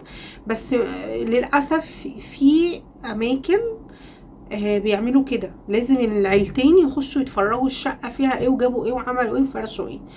لكن انا ضد الموضوع ده تماما. يعني انا عندنا هنا في اسكندرية العريس والعروسة يمكن هما اللي بيفرشوا الشقة بايديهم، والعروسة هي اللي بتروح ترص حاجتها، يا اما بتجيب حد يساعدها، حد من صحابها، وبس دمتم سالمين. يعني محدش بيروح يتفرج جابت ايه ولا عملت ايه. انا اخويا لما جه اتجوز ما روحتش دورت هو جاب ايه ولا عمل ايه ولا افتح وريني الدولاب فيه ايه، لان دي حاجه ما تخصنيش. فده اللي بيخلي ده وجهه نظري، ده وجهه نظري مش حد. ده اللي بيخلي مثلا عروسه تجيب حاجات كتير قوي عشان اللي داخلين يتفرجوا يقولوا ده جابت، ده ابوها جاب وامها عملت ومجهزينها بقد كده وعاملينها قد كده، ولو جابت قليل يا لهوي ده هيفضحونا، هيخشوا يتفرجوا على الدولاب يلاقوه فاضي يفضحونا، ما جبتش فرش مش عارفه ايه هيتكلموا عليا في البلد. فاهمين؟ فهي الحته ممكن تكون جايه من هنا، لكن الشرع ما قالش كده. الشرع قال ان الزوج هو اللي يجيب كل حاجه، المسكن والمأكل والمشرب كله، يجيب كل حاجه وهي تروح بشنطه هدومها، ويبقى هو كمان اللي دافع لها شنطه هدومها اللي هي رايحه بيها. الشرع بيقول كده. هي بس مجرد عادات وتقاليد الناس اتعودت عليها مش اكتر. لا، وفي ايه كمان في الصعيد، انا لما كنت هناك لما جيت اتجوزت، اللي بيصور الفيديو، كاميرا الفيديو اللي بيصور الفرح بيروح كمان البيت يصور البيت ويصور الدولاب ويفتحوه ويشوفوا مصوره وجايبه ايه وعامله ايه. فبرضو دي عاده مش حلوه. عاده مش حلوه. بلاقي ناس يعني مصورين دولاب المطبخ والخزين اللي جايبينه والزيت والسكر، بصوا جايبين خزين قد ايه. فبرضه دي عادات مش حلوه. لو احنا قافلين باب العروسه والعريس دول على نفسهم يجهزوه ويوضبوه ويفرشوه براحتهم من غير ما ندخل حد يتفرج، بتهيألي الموضوع بالنسبه لهم هيبقى اروق واحسن، وممكن يتجوزوا باقل حاجه. لكن فكره ان انا ادخل القرايب قرايبه وقرايبي يتفرجوا واحنا جبنا ايه وعملنا ايه، دي هتخلي العروسه والعريس بيجتهدوا ان هم يفرشوا الفرش عشان ما يطلعوش بقى اللي يتفرجوا يتكلموا عليهم ويقولوا ما جابوش وما عملوش. دي وجهة نظري، ماشي؟ انا ماليش دعوه بحد، انا بتكلم بوجهة نظري انا. او من ضمن الاسئله برضو، بنتك لو جالها عريس من الصعيد هتجوزيها في الصعيد، هتقبلي ولا مش هتقبلي؟ اولا الموضوع ده ماليش خصوصيه فيه، بمعنى ان دي حاجه تخص بنتي. يعني انا لما جيت اتجوزت امي قالت لي ايه رايك، انت موافقه تعيشي هناك عشان ما تجيش تلومي عليا بعد كده ان انت سبتي البلد ومش سبتي البلد؟ فامي دايما كانت تسال في المواضيع دي، تسالني وتاخد رايي انا موافقه ولا لا. ما حدش كان بيجبرني على حاجه. فانا ده اللي هعمله مع بنتي، هي موافقه كان بيها، مش موافقه فخلاص اللي هي هتقوله هو اللي هيمشي، مش انا اللي هقوله، لان دي حياتها في الاول والاخر. الجواب بقى اللي هياخد وقت طويل قوي. بصوا، تعليقات كتير اتكتبت بتقولي انت ليه انا مش بشوفك مع ايمن ومراته، والعفو لو تدخلتي في الخصوصيات وشكرا. تمام. انت على فكرة لو ركزتي انت هتلاقيني مش بتشوفيني مع ايمن ومراته، ولا حم اخويا ومراته، ولا اختي وجوزها، ولا اختي التانية وجوزها، ولا عمامي، ولا عماتي. ده معناه ان انا مش مستقصدة ايمن ومراته، عشان تبقي عارفة الكلام دوت. لو انا في القناة بتلاقيني بصور مع ممدوح اخويا ومراته اللي هو ممدوح اخو ندى.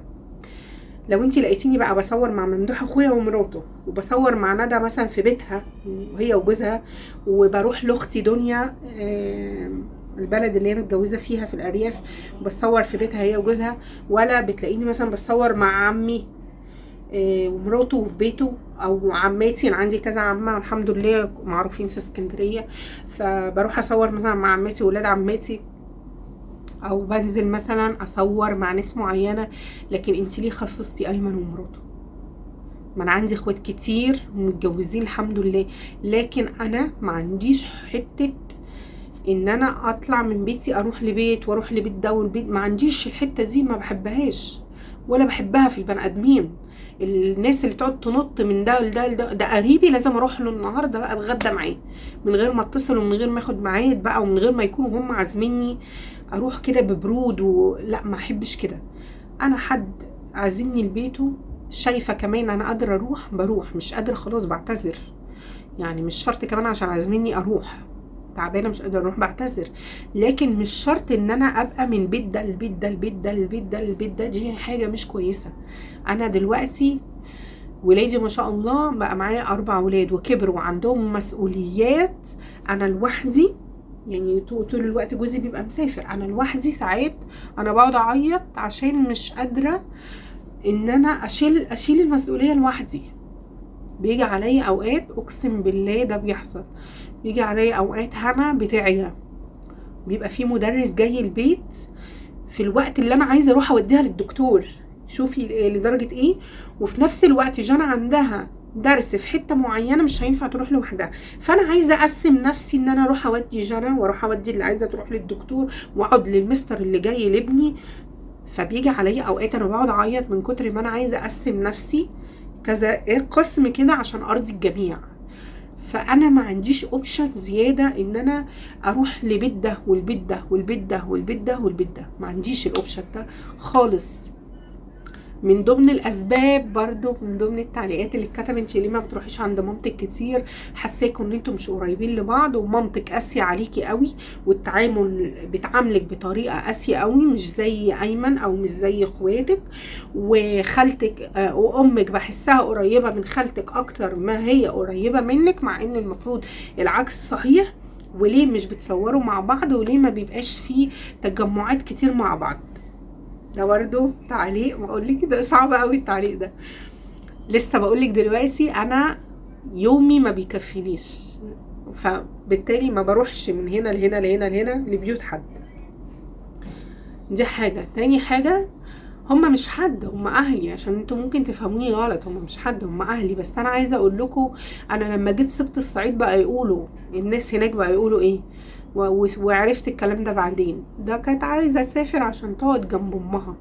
امي جنبي اهي ومش قاعده جنبها والله، يعني مش قاعده معاها 24 ساعه او 24 قيراط، لان انا عارفه ان في حته اسمها خصوصيه. امي بيجي عليها وقت بتبقى عايزه تفصل كده من الدوشه وتنام وترتاح، فانا ما بحبش ان انا انزل واضايقها بولادي. لكن في اوقات مثلا ببقى نازله النهارده رايحه اجيب حاجات فبعدي عليها، ساعات والله اروح اعدي عليها الاقيها نايمه، الاقيها مش موجوده، الاقيها مثلا عند خالتي، الاقيها في مشوار ما بلاقيهاش. ساعات يا اما الاقيها نايمه، يعني هي اليومين دول تعبانه بقالي 3 ايام كل يوم اروح لها الاقيها نايمه، يا اما في مره من المرات لقيتها بره، فرحت ظبطت شويه حاجات في المطبخ وغسلت شويه حاجات ومش عارفه ايه، وخالتي عملت حوده وعملت الصاله وانا خلصت المطبخ، وفضلنا قاعدين مستنيين تصحى. احنا فضلنا قاعدين من الظهر تقريبا لحد الساعه 9 بالليل وهي نايمه. يا ماما طب قومي نوديك للدكتور، يا ماما طب مش عارفه ايه، وهي لا سيبوني انام. قامت كلت وجبنا لها عصير، كلت لقمه، وكنت جايه عامله كوارع وشوربه كده خدت لها معايا. قومي يا ماما طب مش عارفه، قالت لا مش هاكل كوارع، راحت واكله جبنه قريش وعيش وكده وراحت نايمه. بس فاحيانا ما بعرفش اقعد معاها والله يعني. وامي كمان لما بيصدف وقت اقعد معاها الاقيها بقى في مشاكل معاها وبيكلموها في التليفون وتتخانق مع ده وده يعصبها وده يضايقها وده، فاوقات بلاقي نفسي مش عارفه اقعد معاها، ما هي بتبقى مشغوله. بس لكن امي مش قاسيه عليا زي ما انت بتقولي. وبعدين انا مش طفله، عندي 37 سنه، انا مش طفله. قاسيه عليا من ناحيه ايه؟ بتضربني مثلا ولا بتعاقبني ولا من ناحيه ايه؟ لو هنبص مثلا انت قصدك من ناحيه ان هي تجيلي او يبقى في زيارات في العيد او مثلا تجي تساعدني في البيت او حاجات كده، لو انت قصدك قاسيه من الناحيه دي، اولا ماما صحتها تعبانه، هي اصلا لو جت تساعدني في حاجه انا هرفض. ماما صحتها كصحيه تعبانه، وانا نفس الحكايه تعبانه. يعني انا بزعل احيانا من نفسي ان انا صحتي على قدي، ما بقدرش اعمل شغل بيتي، عشان كده بجيب حد يساعدني. فاما بروح عند ماما، اما باجي اعمل حاجه بعمل حاجه بسيطه على قدي، وبيبقى من جوايا صعبان عليا نفسي اعمل لها اكتر. ولما بجيب حد يساعد عند ماما، ماما ما بيعجبهاش التنظيف. ويعني كم مره قالت لي لا التنظيف مش عاجبني، بصي ما تنضفش كويس، بصي مش عارفه ايه. فبدات طب ما اجيبش حد ينظف، طب اعمل ايه؟ هي ماما بتحب طريقه تنظيف معينه، بتحب تعمل حاجه بايديها، فاحيانا ببقى عايزه ارضيها بس مش عارفه. وفي نفس الوقت انا صحتي مش قادره ان انا اعمل حاجات كتيره، يعني بعمل اللي انا بقدر عليه. فلو هنتكلم عن التأثير، ممكن اكون انا اللي مقصرة مش هي. امي هتأثر في ايه؟ زي ما قلت لك انا مش طفل عشان تأثر معايا. بالعكس، هي لو جت عندي المفروض ان انا اشيلها على راسي، مش هي اللي تيجي تخدمني او تيجي تساعدني، وظروفها ما تسمحش. يعني كفايه اللي هي فيه، هتيجي تجيب لي مواسم وتيجي تعمل لي مش عارفه ايه. كفايه اللي هي فيه. المفروض ده واجب علينا احنا كاولادها، لان امي تعبت كتير في حياتها، يعني اشتغلت وشقت وتعبت كتير، هي اللي ربتنا لوحدها من ساعة ما بابا سابنا.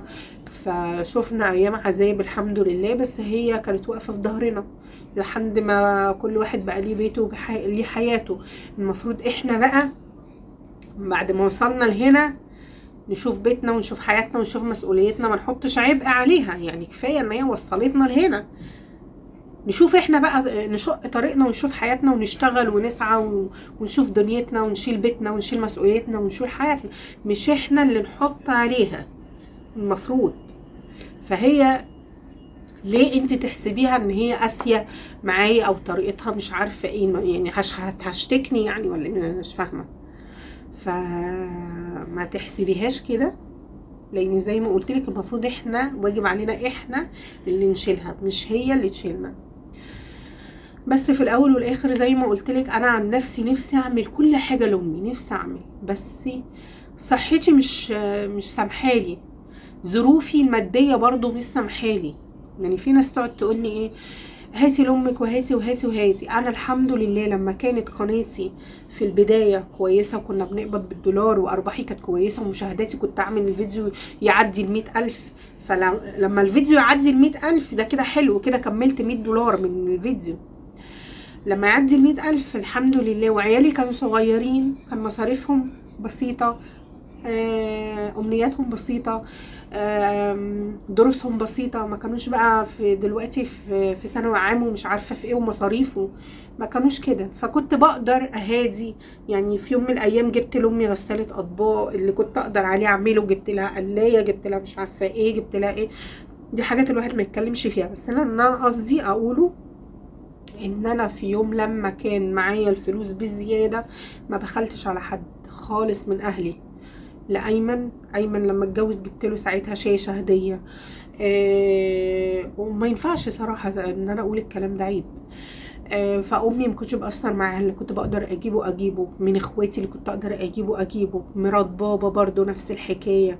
ولحد الان يعني ما بتاخرش عليهم في حاجه، لما بيكون في حاجه اقدر اساعد فيها بساعد باللي اقدر عليه.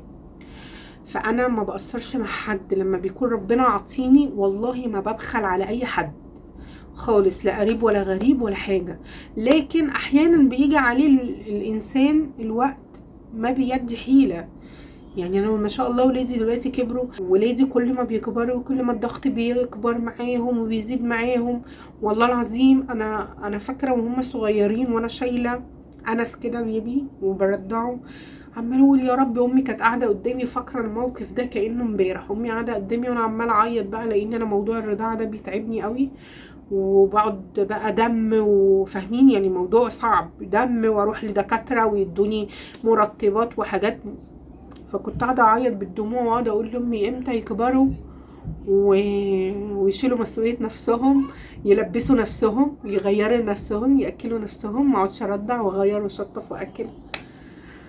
لو اقول لكم انا نفسي الوقت ده يرجع تاني، لاني مسؤوليتهم كانت بسيطه. يعني انا بالنسبه لي كنت بعيط وتعبانه وشايفه ان ده كبير بالنسبه لي، بس لا، ده كان حاجه بسيطه، ان انت تشطفي وترضعي وتاكلي وتطبطبي وتاخديه في حضنك، دي حاجه بسيطه.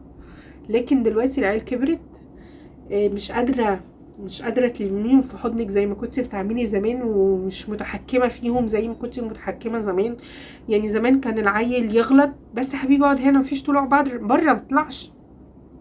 دلوقتي العيل خلاص كبر، رجليه شالته وعايز بقى يطلع وعايز يخرج وعايز يشوف صحابه وعايز مش عارفه ايه وعايز يخرج ويتفسح وتبصي تلاقي عيالك بيمشوا في الدنيا بعيد عنك، فتبداي انت بقى تقلقي عليهم وتخافي عليهم، وفي نفس الوقت مسؤولياتهم تبدا تكبر تكبر تكبر تكبر. وانت بتكبري معاهم. ف انا عارفه ان انا ردي كبير وعماله اخش لكم من موضوع لموضوع، بس تحسوا ان انا ما صدقت اقعد افضفض واتكلم مع حد، والله العظيم تحسوا. الحمد لله الحمد لله. فده ردي على موضوع ماما. ومن ضمن التعليق قلتي ان مامتك قريبه لخالتك اكتر منك، ده طبيعي ودي حاجه تبسطني ما تزعلنيش. اقول لكم حاجه بقى للامانه، والله انا ببقى مطمنه على ماما ان يعني خالتي من جنبها ومعاها، وان اخواتي معاها في البيت. يعني اللي يقلقني على امي قوي ويخليني قلقانه عليها وان انا ما اسيبهاش وان انا اروح لها كل شويه ان هي لو لوحدها، لكن انا عارفه ان هي خالتي معاها، اخواتي معاها، مش لوحدها الحمد لله. ولو في حاجه بيرنوا عليا وبنزل وكده. لكن انا اللي مطمني شويه ان خالتي معاها وهي قريبة ليها، لان هم ساكنين في نفس البناية مع بعض او في نفس العمارة مع بعض. الاتنين بابهم قريب، دي تفتح الباب تشوف دي ودي تفتح الباب تشوف دي. لكن انا بعيدة عنهم، في بيني وبينهم كام عمارة، وانا عندي السلم متعب. امي ما بتقدرش تطلع لي كتير، يمكن لو في اسانسير يمكن تجيلي كتير، امي ما بتقدرش تطلع لي كتير. ولا انا من ساعة موضوع رجليا بقدر انزل واطلع السلم كتير، فبالتالي ما بنزلش من البيت كتير. وخالتي نفس الحكايه موضوع رجليها. وحته التصوير ما بنتجمعش ليه مع بعض، الله اعلم. احنا ممكن نكون اتحسدنا على لمتنا وجمعتنا، والله يعني حقيقي. لاني ومش شرط يكونوا متابعين، لا ده في ناس قرايب، يعني احيانا القرايب تقعد تقول كل ده اكل بتجيبوه تاكلوه وتتلموا كلكم مع بعض، ده انتوا متلمين شفناكم مش عارفه امتى منزلين فيديو امتى، مع اننا ممكن الفيديو ده بنكون بنجهزه له بقالنا 3-4 ايام. ماما جابت حاجه من الاكل وانا جبت حاجه وخالتي جابت حاجه، لان احنا بنتفق عشان ما نضغطش على بعض كلنا. لو في عزومه رايحه عند ماما، اي عزمين، اقول لها ماما اعمل لك اكل ايه النهارده، مثلا تقولي انا هعمل الفراخ، اقول لها خلاص انا هعمل طاجن لحمه بالباميه. خالتي تقول مثلا انا هعمل لكم الحلويات. فاحنا بنجمع الاكل اللي انتوا بتشوفوه ده من بعضينا، والله العظيم ده اللي بيحصل. عشان في واحده كتبت لي تعليق، انت كنت عامله عزومه في رمضان، العزومه دي تتكلف ولا 20,000 جنيه، وفري العزايم اللي انت بتعمليها دي. وبالحته العزايم، انا مش كل يوم بعمل عزومه، ده انا اخر عزومه عملتها كانت في رمضان، وما شاء الله خلاص رمضان التاني جاي علينا اهو، يعني شهور عماله تجري بسرعه. فالعزومه اللي بتتكلمي عليها دي برضو انا قعدت شهر، والله شهر بجمع في الحاجات اللي انا هعملها في العزومه دي. وتشهد عليا ام رحمه اللي انا بجيب منها الفراخ الاكل البيتي، هي متابعه في القناه، تشهد عليا ان انا خدت منها الحاجه وما دفعت لهاش فلوس، قلت لها لما اقبض اديكي فلوسها. خدت منها ساعتها بط وفراخ ومش عارفه ايه، وعملت سفره كبيره وعزمت كل الناس. لعل وعسى. على فكره العزومات دي مش شرط ان انت كنت بتعملي عزومه فشخره، او توريهم بقى ان انت جايبه اكل كتير وعامله، مش شرط، ممكن تكوني عاملاها كصله رحم، كاطعام، كافطار صايم، عامله حاجه ثواب، عامله حاجه حتى لو في اهلك. ايوه الخير لاهلك اولى من اي حد تاني، يعني كل واحد خير، وفي حاجه كده بتتقال في الدين ان خيركم لاهلكم كده يعني. ف مش حاجه وحشه ان انا اعمل عزومه، حتى لو عزومه بجهز لها من فتره عشان اجمع اهلي ونقعد ناكل لقمه مع بعض، ايه المشكله يعني؟ ما فيهاش اي مشكله. وبعدين انا مش بعمل عزومات كل يوم. بس فتحسوا ان احنا اتبصلنا في جمعيتنا، ما بقيناش عارفين نتجمعوا مع بعض. لسه حتى بقول لهم من كام يوم تعالوا نروح فين ونعمل ايه ونسوي ايه ونتصور ونقضي يوم بره، لقيت ماما تعبانه، وكل ما نرتب نتجمع مع بعض تحصل حاجه فما نتجمعش للاسف. بس فربنا يبعد عننا اي شر. يا رب يرجع لنا شغفنا تاني للقناة، للتصوير، لتجمعنا، لكل حاجة. والله الواحد بيتحسد على ضحكته، مش عشان تجمع بس، لا على الضحكة كمان بنتحسد. بس الحمد لله ربنا يبعد عننا اي شر. انا حاسه ان انا طولت عليكم قوي قوي. برضو سؤال اتسأل، بتقولي انتي التعامل مع جوزك ازاي؟ انا حسه عصبي جدا، ما بيضحكش ودايما مكشر، وحاساك ان انتي هاديه ولينه معاه والتعامل كده يعني.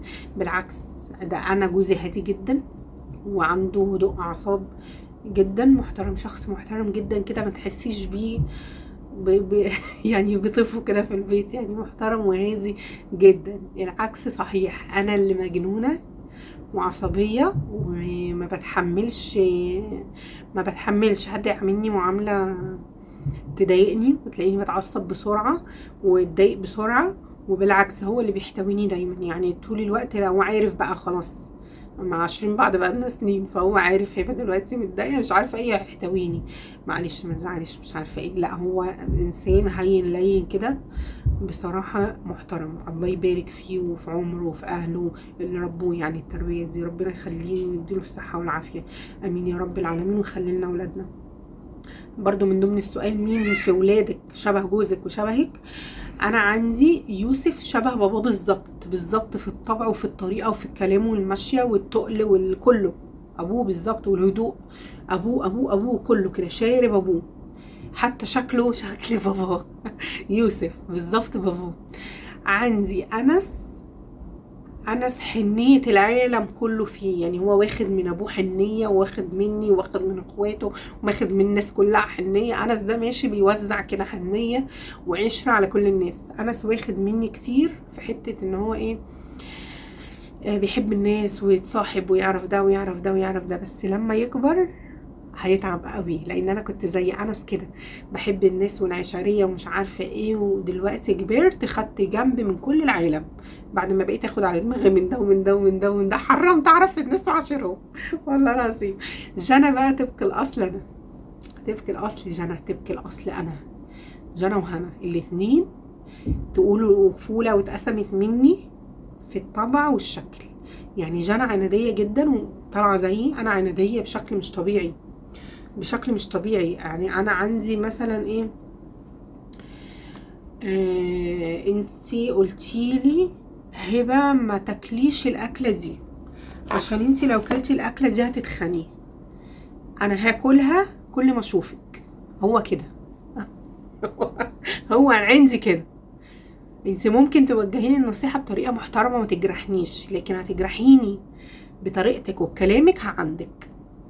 فانا عناديه بشكل مش طبيعي، وبنتي عناديه. تخيلوا بقى لما يحصل مشكله بينا في البيت، الموضوع بيبقى عند مني عند منها، بتحسوا ان في نار في الشرار طالعه في النص كده مننا احنا الاتنين. فما شاء الله، اجاركم الله اجاركم الله يعني مش قادره اقول لكم، لا انا صعبه قوي قوي في التعامل، ببقى عايزه اتعامل بطريقه معينه، مش بقبل اي حد يعاملني بطريقه مش كويسه، حد يكلمني بطريقه مش حلوه. ليه مش عشان انا متكبره، ليه؟ عشان انا بتعامل معاكي باحترام، انا بعاملك بالطريقه اللي عايزاكي تعامليني بيها. فانت لما تعامليني العكس بتلاقيني بقى حد تاني، خلاص مش عايزه اشوفك، فاهمين؟ فانا لا، صعبه في التعامل شويه، او ممكن انا شايفه نفسي كده. السؤال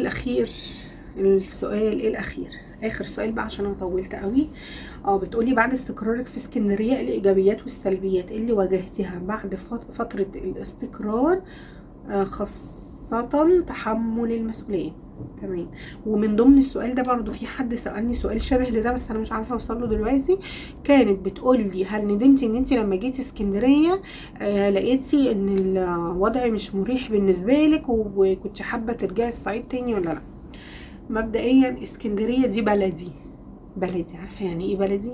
يعني الارض اللي انا اتنشأت فيها، ابويا فيها، عمامي فيها، عمتي فيها، اهل ابويا كلهم فيها، وعيلة بابا معروفين الحمد لله، اخواتي فيها، امي فيها، اتربيت فيها من وانا بيبي كده بحبي، موجودة في اسكندرية، اتولدت في اسكندرية، ويا اسكندراني، جد اسكندراني، عيلتنا كلها اسكندرانية، لكن اهل ماما هم اللي من الصعيد. تمام. مدرستي فيها، وما كانتش مدرسة واحدة، انا دخلت تقريبا حوالي 4 مدارس في اسكندرية. كانت واحدة في الأباري، وتقريبا واحدة في الأباري، واحدة قريبة من المحطة بتاعة كفر عشري، وواحدة كانت أو 2 في عبد القادر.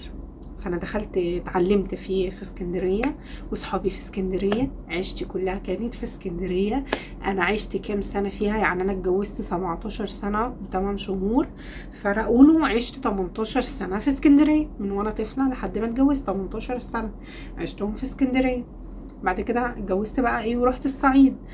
فانا عشت في الصعيد، بقيت طول السنين اللي انا عايشة هناك انا بحاول اتأقلم. يعني السنين كلها اللي انا كنت فيها كنت بحاول ان انا طول الوقت اتأقلم على الجو وعلى الاهل وعلى العيشة وعلى الوضع، وان هم التقاليد عندهم كده والعادات عندهم كده، ان الجواز في بيت عيلة، في حاجة بتحصل بيتدخلوا،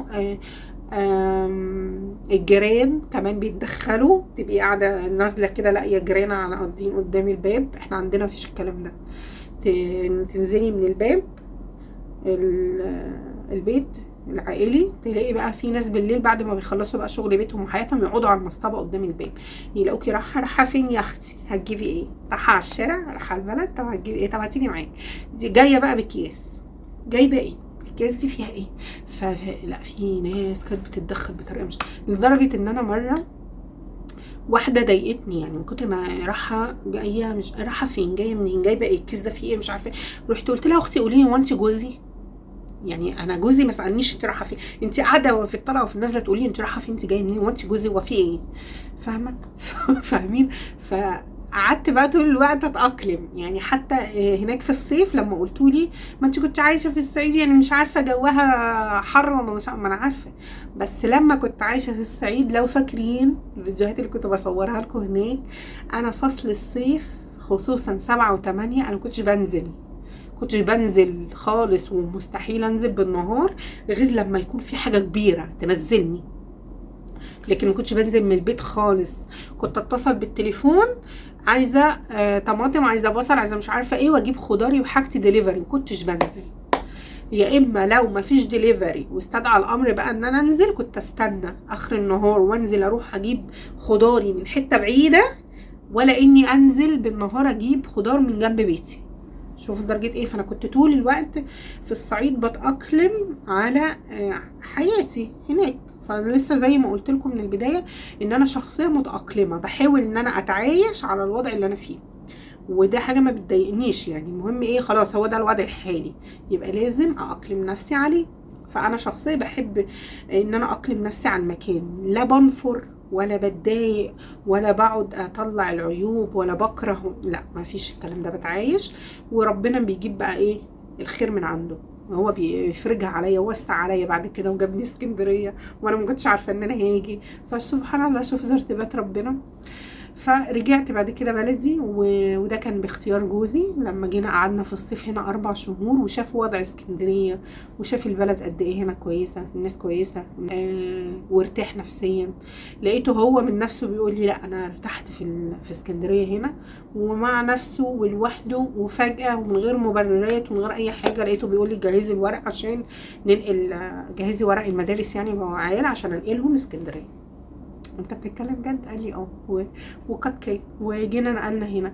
فالمفروض السؤال اللي انا اتسالته يكون العكس، عشان انتي بتقولي، انتي من ضمن الاسئله كانت واحده بتقول ايه، اللهم صل على النبي، انتي ازاي اتاقلمتي على جو اسكندريه بعد ما كنتش عايشه في الصعيد؟ لا، المفروض العكس صحيح، ان انا اصلا اسكندرانيه ورحت عشت في الصعيد، فالمفروض العكس، السؤال يبقى العكس.